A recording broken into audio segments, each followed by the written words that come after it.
Hello everyone, তোমরা সবাই কেমন আছো? আশা করি সবাই ভালো আছো, আমরাও সবাই ভালো আছি। আজকে তোমাদের কিছু কেকের ভিডিও শেয়ার করছি। এটা ছিল 2 পাউন্ডের রসমালাই ফ্লেভারের কেক, আর উপরে তার ডিমান্ড ছিল ভরে ভরে চকলেট টপার দেওয়ার, তো আমি সেটাই করেছিলাম। দেখো কেকটা কেমন লেগেছে অবশ্যই তোমরা কমেন্ট করে জানিও। দেখো বন্ধুরা, তার ফাঁকে আমি দেখিয়ে দিচ্ছি আমাদের গাছের আঙুরগুলো আরও হয়েছে, কিন্তু এই পাশে একটাই ছিল তো একটাই দেখালাম। তো আমার কেকের ভিডিও কেমন লেগেছে অবশ্যই কমেন্ট করে জানাতে ভুলো না। আর এটা ছিল হচ্ছে আমার একটা সানফ্লাওয়ার কেক। তো তোমাদের এই সূর্যমুখীটা কেমন লাগছে অবশ্যই জানিও। সবসময় আমি চেষ্টা করি আমার বেস্ট দেওয়ার কাস্টমারের ডিমান্ড অনুযায়ী। তো এই কেকটি ছিল 1 পাউন্ডের ব্ল্যাক ফরেস্ট কেক।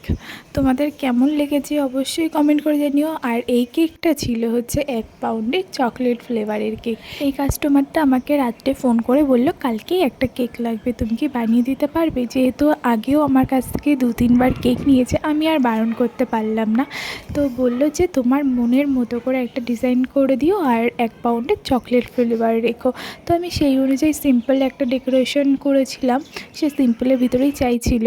আর এই কেকটা ছিল 1/2 পাউন্ডের। এটা অবশ্য আমি কারোর জন্য বানাইনি, এটা আমি আমার দাদার জন্য বানিয়েছিলাম। সেদিন ছিল আমার দাদার বার্থডে। আর এই কেকটা ছিল হচ্ছে ব্ল্যাক ফরেস্ট কেক 1 পাউন্ডের। এটা যে কাস্টমারটা নিয়েছে সে বলেছিল তো একদম সিম্পলের ভিতরে কিছু একটা করতে, তো সেটাই আমি করেছিলাম, একদম সিম্পল রেখেছিলাম। তো কাস্টমারের তো খুবই পছন্দ হয়েছে যে নিয়েছিল আর কি। আর তোমাদের প্রত্যেকটা কেকের ভিডিও কেমন লাগলো অবশ্যই কমেন্ট করে জানিও। আর এই কেকটা ছিল হচ্ছে আমার আগে একটা কেকের ফটো দিয়ে একটা কাস্টমার বলেছিল যে সেম করে দিতে হবে, তো সেই হিসাবে আমি করে দিয়েছিলাম।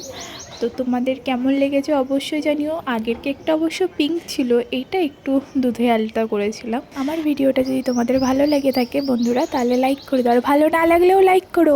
বাই।